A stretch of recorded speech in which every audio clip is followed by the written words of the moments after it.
పెద్ది తర్వాత mega power star Ram Charan లైనప్లో ఉన్న RC-17 పై అంచనాలు ఏ రేంజ్లో ఉన్నాయో ప్రత్యేకంగా చెప్పక్కర్లేదు.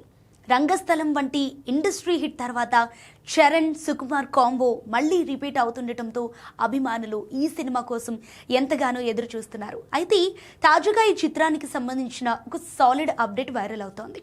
ఇప్పటికే ఈ సినిమా స్క్రిప్ట్ వర్క్ శరవేగంగా సాగుతుండగా వచ్చే నెల ఆఖరి నాటికి దర్శకుడు సుకుమార్ రామ్ చరణ్కు ఫైనల్ నెరేషన్ ఇవ్వబోతున్నట్లు తెలుస్తోంది. ఇప్పటికే కథా చర్చలు ముగిసినప్పటికీ పూర్తి స్థాయి బాండ్ అండ్ స్క్రిప్ట్తో ఫైనల్ సిట్టింగ్ ఉంటుందని టాక్. ఇక ఫైనల్ నెరేషన్ ముగిసిన వెంటనే స్క్రిప్ట్ లాక్ చేయనున్నారు. ఆ తర్వాత షూటింగ్ షెడ్యూల్స్పై క్లారిటీ రానుంది. అలాగే ఈ చిత్రంలో నటించబోయే నటీనటుల వివరాలు బయటికి రానున్నాయి. అయితే సుకుమార్ కెరీర్ స్టార్టింగ్ నుంచి తన ఆస్థాన సంగీత దర్శకుడిగా వ్యవహరిస్తున్న దేవిశ్రీ ప్రసాద్ ఈ సినిమా నుంచి తప్పుకున్నట్లుగా తెలుస్తోంది. దానికి కారణం లేకపోలేదు.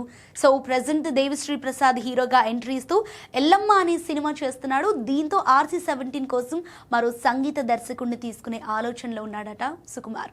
అయితే ఇలాంటి విషయాల్లో క్లారిటీ రావాలంటే అధికారిక ప్రకటన వచ్చే వరకు వెయిట్ చేయాల్సిందే. కానీ ఈసారి రంగస్థలంకి మించిన సినిమా రాబోతోందని ఫ్యాన్స్ భారీ ఆశలు పెట్టుకుంటున్నారు. మరి సుకుమార్ ఎలాంటి సెన్సేషన్ క్రియేట్ చేస్తారో చూడాలి.